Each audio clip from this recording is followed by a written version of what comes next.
በቀይ ባህርና በኢትዮጵያ እንዲሁም በአክሱማውያን የነበረ አንድ ማካፍላችሁ አንድ የተወሰነ ታሪክ ነው። አንደኛው የአክሱም ስልጣኔና የቀይ ባህር በር ይላል ርዕሱ። የአክሱም ስልጣኔና የቀይ ባህር የበላይነት። የኢትዮጵያ በቀይ ባህር ላይ የነበራት የባለቤትነት ታሪክ የሚጀምረው ከአክሱም ስልጣኔ ጋር ነው። አዶሊስ በአሁኗ ኤርትራ የሚገኘው የአዶሊስ ወደብ የአክሱም መንግስት ዋና የንግድ በር ነበር።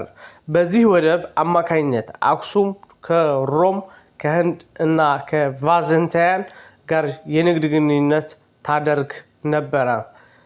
የባህር ኃይል ጥንካሬ አክሱም በወቅቱ የነበራት የባህር ኃይል ጠንካራ ከመሆኑ የተነሳ በቀይ ባህር ማዶ ያለውን የየመን ሐሚያር ክፍል እስከ መቆጣጠር ደርሳም ነበረ።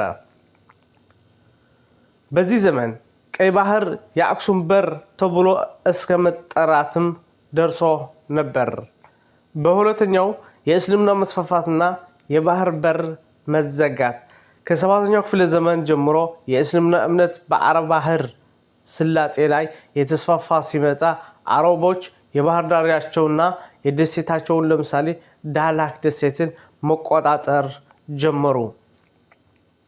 ይህም የኢትዮጵያ ቀስ በቀስ ከዓለም አቀፍ የባህር ንግድ እንድትገለልና ወደ ውስጥ ወደብ እንድታፈገፍግ አደረጋት።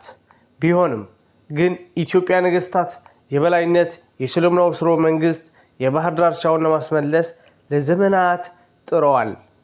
የመካከለኛው ዘመን እና የባህር ነጋሽ መካከለኛው ዘመን የኢትዮጵያ ግዛት እስከ ቀይ ባህር እንደሚዘልቅ የሚታወቀው ባህረ ነጋሽ የባህረ ንጉስ የሚባለው የሹመት በር ነበር። ባህር ነጋሽ በቀጥታ ለኢትዮጵያ ንጉስ ነገስቶች ተገዢ ሆኖ የባህር ዳርቻውና የሰሜን ክፍሉ አስተዳድር ነበር። በ13ኛው ክፍለ ዘመን ኦቶማን ቱርክ ምጽዋን ሲይዙ የኢትዮጵያ የባህር በር ይዞታ ላይ ከፍተኛ ጫና ይፈጥሩ ነበር። የቅርብ ጊዜ ታሪክ በ19ኛው እና በ20ኛው ክፍለ ዘመን አፄ ዮሐንስ እና አፄ ሚኒሊክ በ19ኛው ክፍለ ዘመን የኢትዮጵያ የባህር በር በላይነት ለማረጋገጥ ከግብፅ ከጣሊያን ጋር ብዙ ጦርነቶች ተደርገዋል። ከጦርነቶቹ መካከል ለምሳሌ ጉንዳት፣ ጉራና ደጓሊ። ይሁን እንጂ የጣሊያን ወራር ጣሊያንና ኤርትራን በቀኝ ገዥነት መያዝ ኢትዮጵያ ለረጅም ጊዜ የባህር በር አልባነት አደረጋት። ስንመለከት ደግሞ በአሁኑ ወቅት ስለ ኢትዮጵያን ጂኦግራፊ ስናገር የነበረበት ቢሆንም አሁን ፌዴሬሽን ውህደት ከሁለተኛው ዓለም ጦርነት በኋላ በ1952 እንደ አውሮፓውያን አቆጣጠር ኤርትራ ከኢትዮጵያ ጋር በፌዴሬሽን ስትቀላቀል ኢትዮጵያ በቀጥታ የቀይ ባህር ባለቤትነት ሆና ነበር። ይህም እስከ 1991 እንደ አውሮፓውያን አቆጣጠር ድረስ ቆይቷል። በአምስተኛው የወቅቱ ሁኔታ 1991 ኤርትራ ነፃ ከወጣች በኋላ ኢትዮጵያ የባህር በር የሌላት ላንድ ሎክ ሀገር ሆና ቀጥላለች። ሆኖም ግን ታሪካዊ መብት ብዙ የታሪክ ምሁራን በቀይ ባህር ላይ ያላት ታሪካዊ ትስስር ሊታለፍ የማይቻል መሆኑን ይሞግታሉ። ጂኦፖለቲካ በአሁኑ ወቅት በኢትዮጵያ ወይም በመንግስት በቂ ባህር አካባቢ የባህር በር ለማግኘት ወይም የተከራየ ወደብ መጠቀም ዲፕሎማሲያዊ ጥረቶችን እየተደረገም ይገኛል። ማጠቃለያ ኢትዮጵያ እና ቀይ ባህር ግንኙነት የህልውና ጉዳይ ነው። ለብዙ ሺህ ዓመታት ሀገራቱ ስልጣንና ኢኮኖሚ የተገነባው በዚህ በር ላይ በነበራት የበላይነት ነበር። ለቀረበው የታሪክ ትንታኔ እንደ ዋቢ የሚጠቀሱት ዋና የታሪክ ድርሳናትና ምርምር ምንጮች የሚከተሉት ናቸው። እነዚህ ምንጮች በጥንታዊ መካከለኛው እና በዘመናዊ የታሪክ ምዕራፎች የተከፋፈሉ ናቸው። በአንደኛ የኢትዮጵያዊና የአክሱም ዘመን ምንጮች The Republic of the Iran Asia አንደኛው ክፍለ ዘመን። ይህ የግሪክ የጉዞ ሰነድ ስለ አዶሊስ ወደብና አክሱም በቀይ ባህር ላይ ስለነበራት የንግድ የበላይነት የሚገልጽ ቀዳሚ እምነት ምስክር ነው። በስድስተኛው ክፍለ ዘመን የነበረው ይህ ተጓዥ የአክሱም ነገሥት በቀይ ባህርና በህንድ ውቅያኖስ ላይ የነበራቸውን በባህር ኃይል የንግድ እንቅስቃሴ በዝርዝር መዝግበዋል።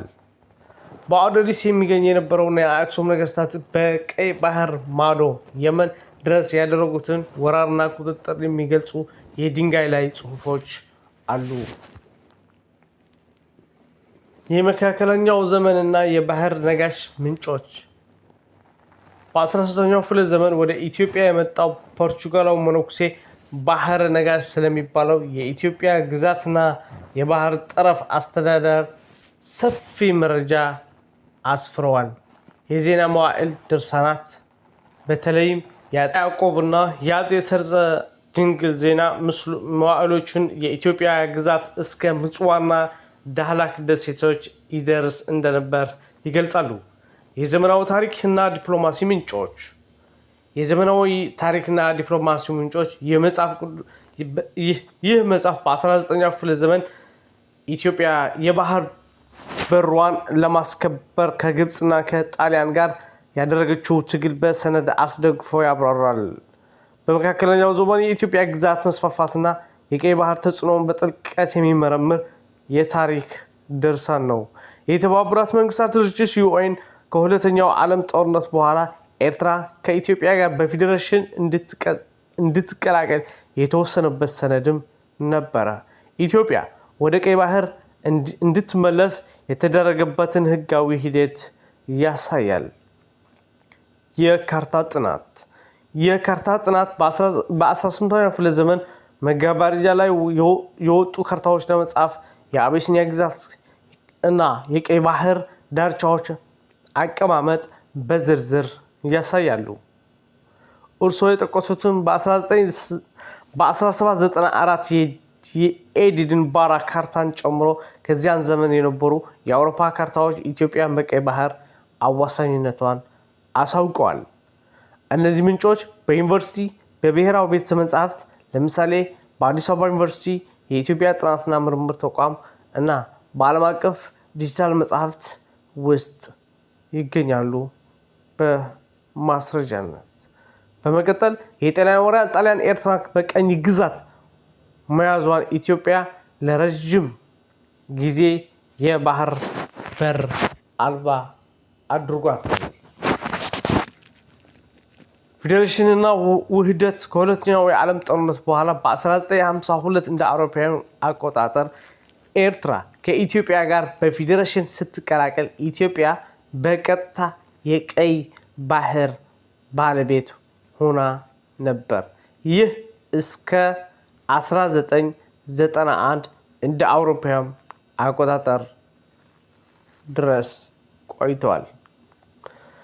ቤተሰቦቼ አብራችሁን ስለነበራችሁ ሳብስክራይብ አድርጋችሁ ስላገዛችሁኝ አመሰግናለሁ። ሁሉ ጊዜ ከጎኔ እንድትሆኑ በዚህ አጋጣሚ ልገልጽላችሁ እወዳችኋለሁ። አብራችሁን ስላላችሁ አመሰግናለሁ። እግዚአብሔር ቸር ያደርጋችሁ። አመሰግናለሁ።